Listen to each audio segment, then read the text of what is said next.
Reading It's Trevor Noah, Born a Crime.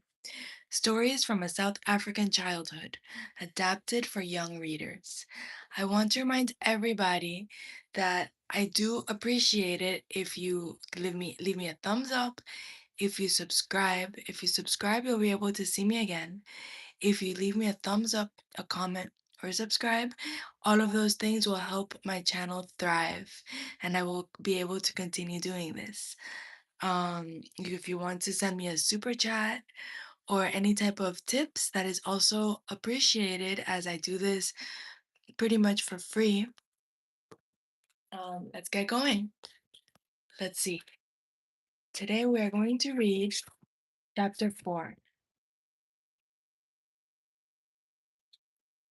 Chapter 4, called Chameleon. Nearly 1 million people lived in Soweto.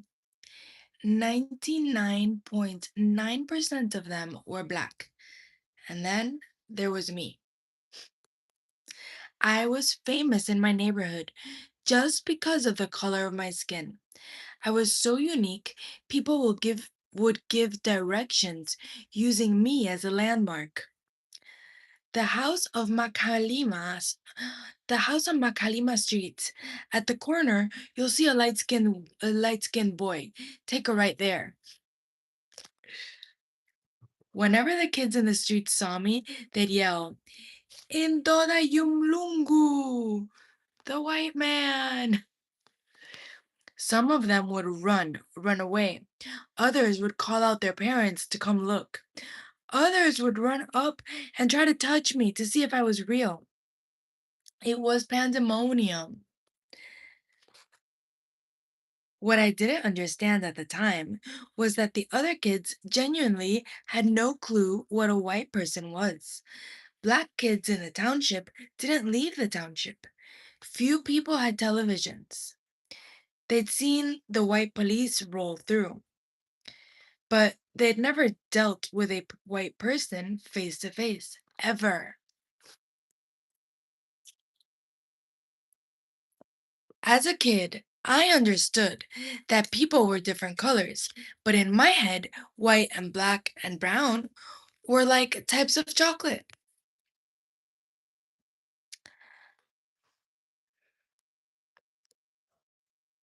Dad was white chocolate, mom was the dark chocolate, and I was the milk chocolate.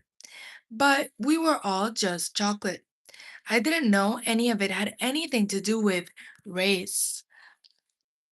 I didn't know what race was. My mother never referred to my dad as white or to me as mixed. So when the other kids in Soweto called me white, even though I was light brown, I just thought they had their colors mixed up, like they hadn't learned them properly. Hi, everybody. Thanks for joining. Remember to give a thumbs up, subscribe if you like what you see. Um, I soon learned that the quickest way to bridge the race gap was through language. Soweto was a melting pot, families from different tribes and homelands. Most kids in the township spoke only their home language, but I learned several languages because I grew up in a house where there was no option but to learn them. My mom made sure English was the first language I spoke. If you're Black in South Africa, speaking English is the one thing that can give you a leg up. English is a language of money. English comprehension is equated with intelligence. If you're looking for a job, English is the difference between getting the job or staying unemployed.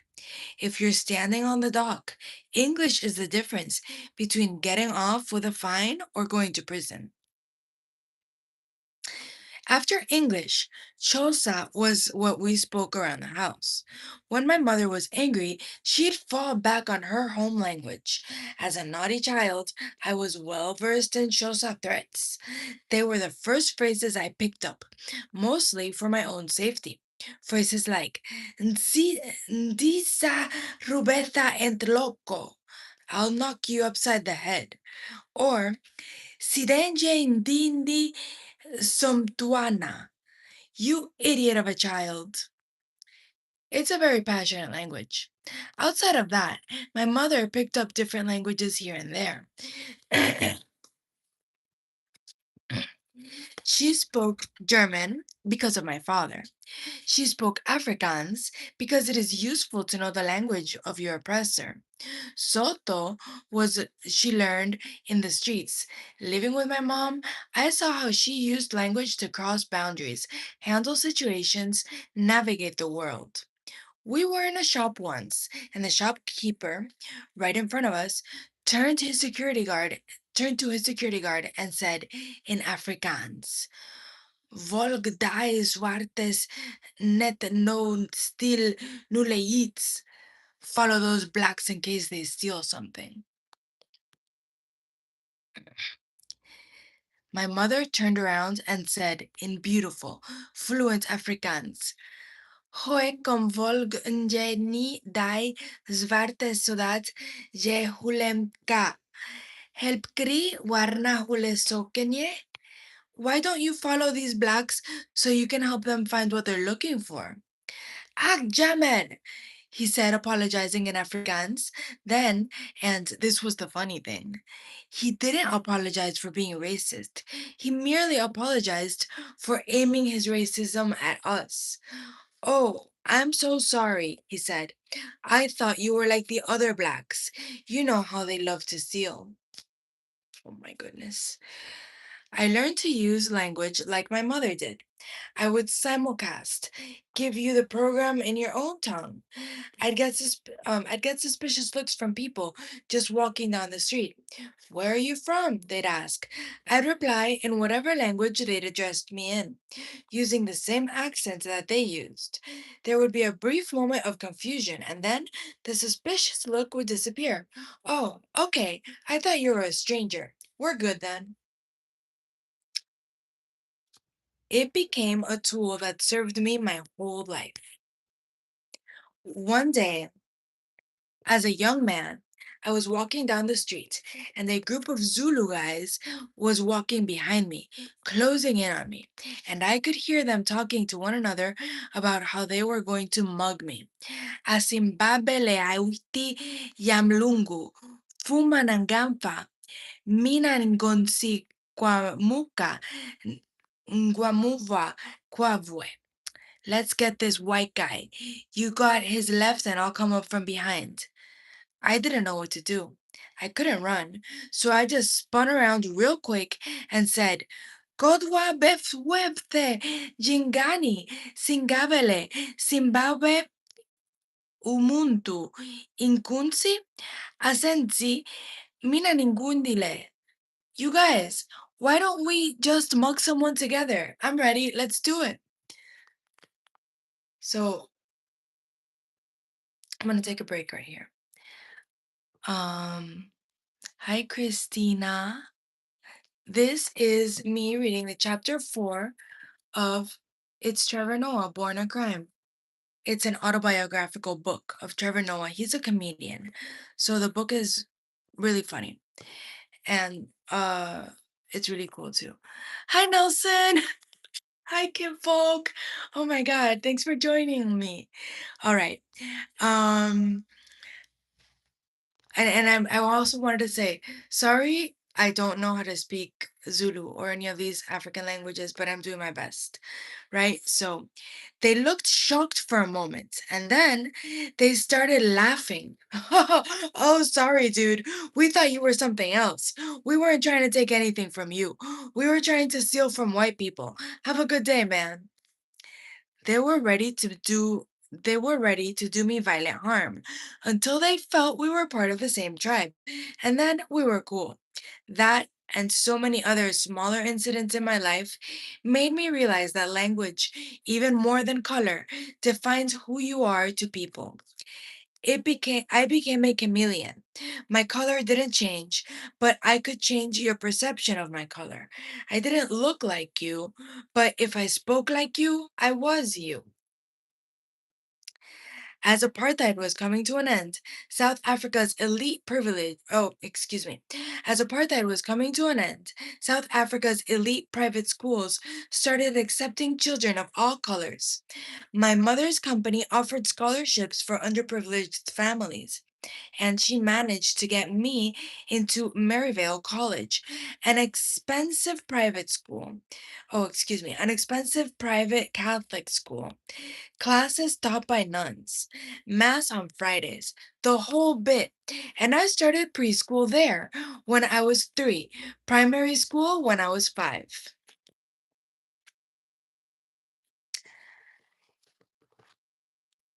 In my class, we had all kinds of kids: black kids, white kids, Indian kids, colored kids. Most of the kids were pretty well off. Every child of color pretty much wasn't. But because of scholarships, we all sat at the same table. We wore the same maroon blazers, the same gray slacks and skirts. We had the same books. We had the same teachers. There was no racial separation. Every clique was racially mixed. Every clique was racially mixed. Kids still got teased and bullied, but it was over usual kid stuff: being fat or being skinny, being tall or being short, being smart or being dumb. I don't remember anyone being teased about their race.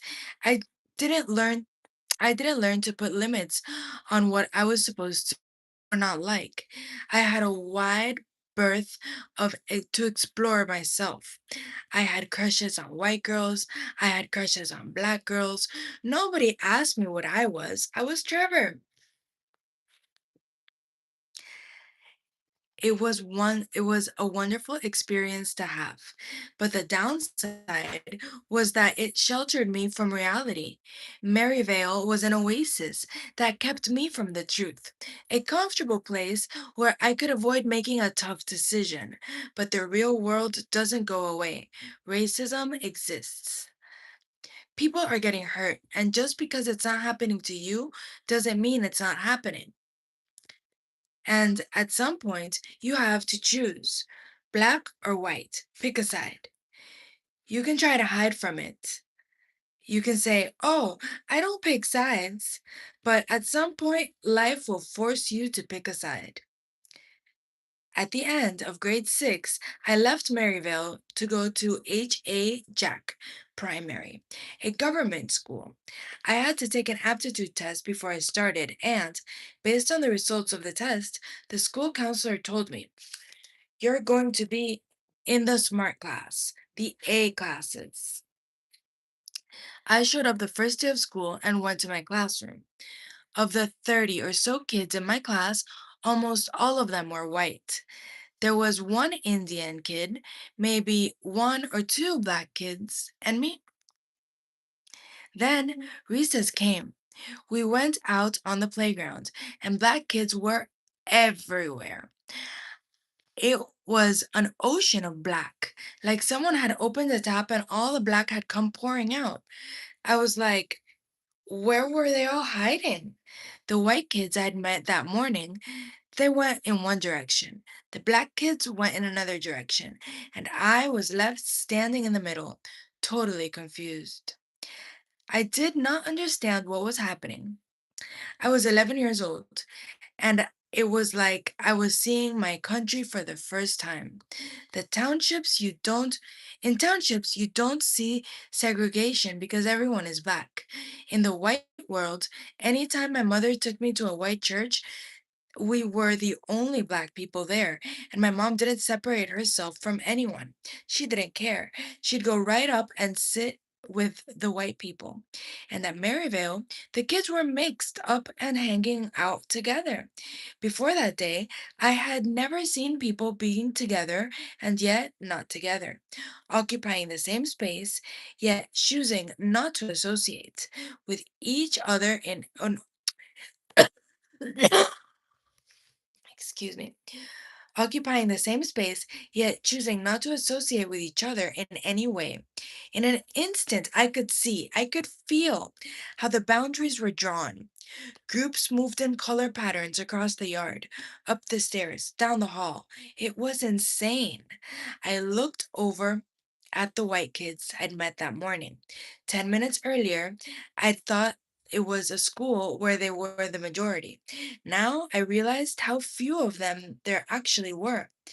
I stood there awkwardly by myself in this no man's land, in the middle of the playground.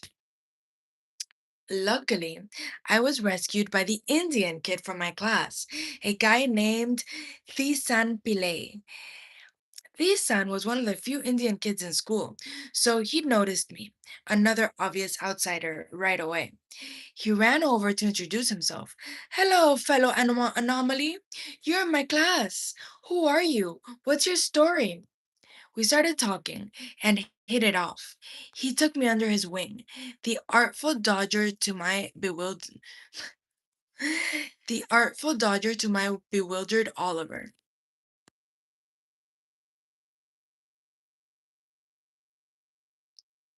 Hi everybody that's joining, that's watching live or on the replay. Remember to give me a thumbs up to show me you were here and show your appreciation. And don't forget to subscribe so we can see each other again. Through our conversation, it came up that I spoke several African languages, and Thisan thought a colored kid speaking black languages was the most amazing trick. He brought me over to a group of black kids. Say something, he told them, and he'll show you he understands you. One kid said something in Zulu, and I replied to him in Zulu. Everyone cheered. Another kid said something in Xhosa, and I replied to him in Xhosa. Everyone cheered. For the rest of recess, Lisan took me around to different black kids on the playground. Show them your trick. Do your language thing. The black kids were fascinated. It wasn't common to find a white or colored person who spoke African languages. The fact that I speak them immediately endeared them to the black kids. What? Oh, endeared me to the black kids. How come you speak our languages? They asked. Because I'm black, I said. Like you? You're not black. Yes, I am. No, you're not. Have you not seen yourself? They were confused at first because of my color. They thought I was a colored person, but speaking the same languages meant that I belonged to their tribe. It just took them a moment to figure it out. It took me a moment too. At some point, I turned to one of them and said, Hey, how come I don't see you guys in any of my classes? It turned out they were in the B classes, which also happened to be the black classes. That same afternoon, I was back in the A classes, and by the end of the day, I realized that they weren't for me. Suddenly, I knew who my people were, and I wanted to be with them. I went to the school counselor. I'd like to switch over, I told her. I'd like to go to the B classes. She was confused. Oh, no, I don't think you want to do that. Why not? Because those kids are, you know, no, I don't know. What do you mean? Look, she said, you're a smart kid. You don't want to be in that class. But aren't the classes the same? English is English. Math is math. Yeah, but those kids are gonna hold you back. But surely there must be some smart kids in the B class. No, there aren't. But all my friends are there. You don't want to be friends with those kids. Yes, I do. We went back and forth. Finally, she gave me a stern warning. You do realize the effect this will have on your future? You do understand that what you're giving up, this will impact the opportunities you'll have open to you for the rest of your life. I'll take the chance. I moved to the B classes with the black kids. I decided I'd rather be held back with people I liked than move ahead with people I didn't know. Being at H.A. Jack made me realize I was black. Before that recess, I'd never had to choose, but when I was forced to choose, I chose black. The world saw me as colored, but I didn't spend my life looking at myself. I spent my life looking at other people. I saw myself as the people around me, and the people around me were black. My cousins are black, my mom is black, my gran is black. I grew up black. Because I had a white father, because I'd been in white Sunday school, I got along with white kids, but I didn't belong with the white kids. I wasn't a part of their tribe. But the black kids embraced me. With the black kids, I wasn't constantly trying to be. With the black kids, I just was.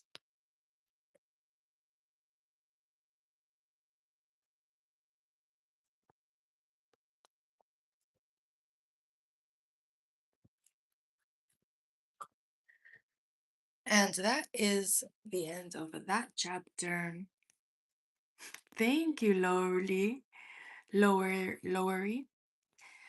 I hope y'all give me a thumbs up if you liked it, and I hope you subscribe so I can see you again and you can see me again. Um, we're reading Trevor Noah, Born a Crime. I'm wearing Malcolm X because I am against mass incarceration. So if you had any questions, that's the reason. And I will see you again tomorrow, Friday.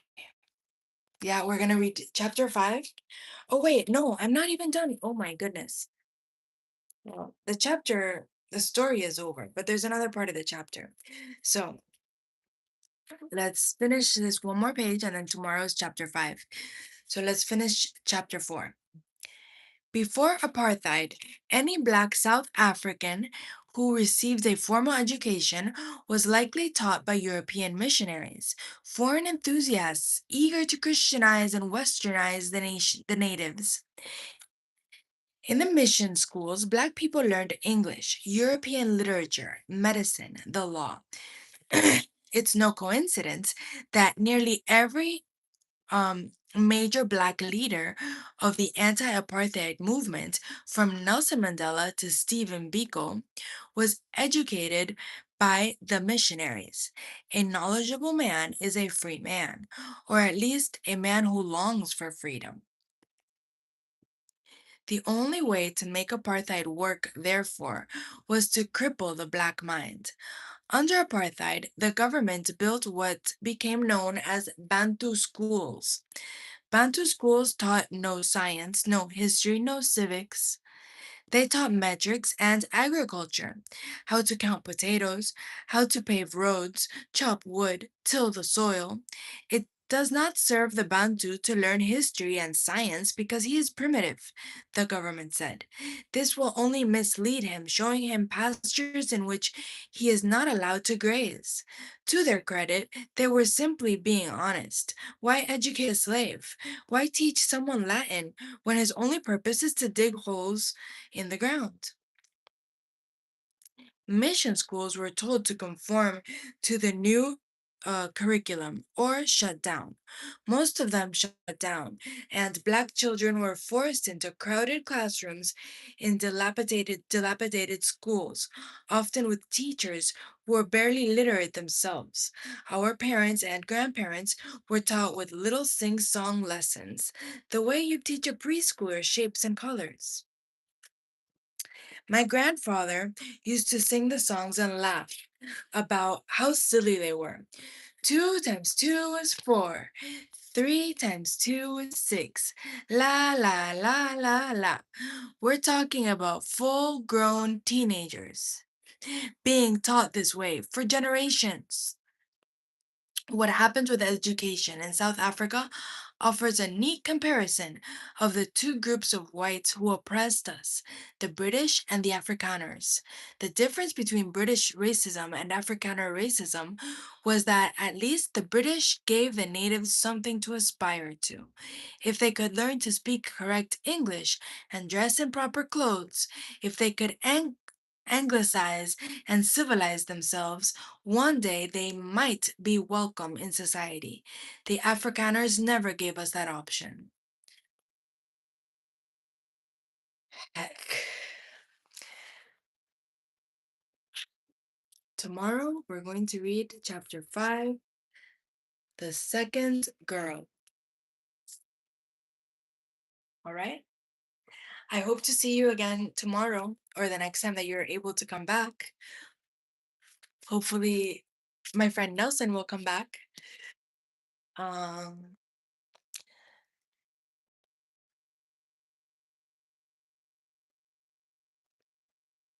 Henry, would you rather to watch? Hmm. All right, everybody. Thanks for joining. Thanks for giving thumbs up. Thanks for subscribing. I love you, readers and scholars.